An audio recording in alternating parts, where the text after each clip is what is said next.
Okay, so our next thing is going to be a 90-90 ENG, eccentric neural grooving, hip flexion. And none of that probably made sense except 90-90.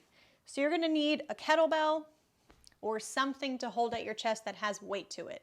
So you can use a foam roller if you're feeling not so ambitious. You can use a 15-pound kettlebell if you're feeling ambitious. I have no idea how this is going to go for me. We'll see. I haven't done these in a little while. So base position, 90-90. You know this. So make sure your front heel is aligned with your back knee, and you're creating a perfect 90-degree angle with both knees. So you're going to try to push your right knee down to the floor. From here, hold your kettlebell at your chest.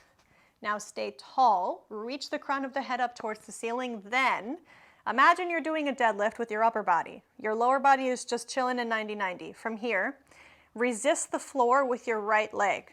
Okay, now we're going to close the gap between our trunk and the front leg. So we're going to reach down towards the floor with the kettlebell. At the same time, I'm pushing into the floor with the right hip until I feel like I'm going to lose it. I lost it. Okay, that's fine. This gap is what I want to bridge. Okay, I'm going to do it again. Hold the kettlebell at the chest. Crown of the head reaches up towards the ceiling. Reach the chest down, slow.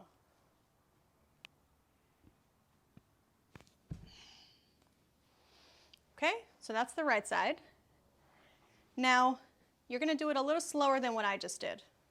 This is probably too heavy for this and a little ambitious for me. I should probably use maybe the yoga block. Let's see how that goes. This is my not so great side.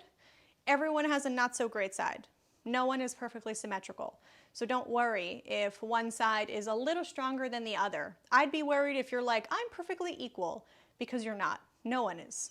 So unless there's like a huge discrepancy, like if you can do like 10 reps on one side and like 2 reps on the other of something, then that's something to address. So hold your thing, whatever it is. Then start reaching the belly button down towards your shin. Try to hinge.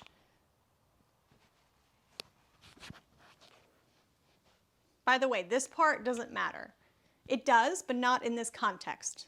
The part where you press back up. Again, push the floor away with the left leg. Reach, reach, reach down. All right, that was very hard for me. So if for any reason you do this with a kettlebell or a yoga block, and it's just like impossible. You do like 5 degrees of it and then you're like, I can't go any further down. I'm gonna fall, I'm gonna drop the kettlebell. Then eliminate all these external loading things and just use your own body weight, because that's a load in itself. Okay, so I want you to lower down for about 6 to 8 seconds. Ideally probably 6, because 8 would just be like brutal.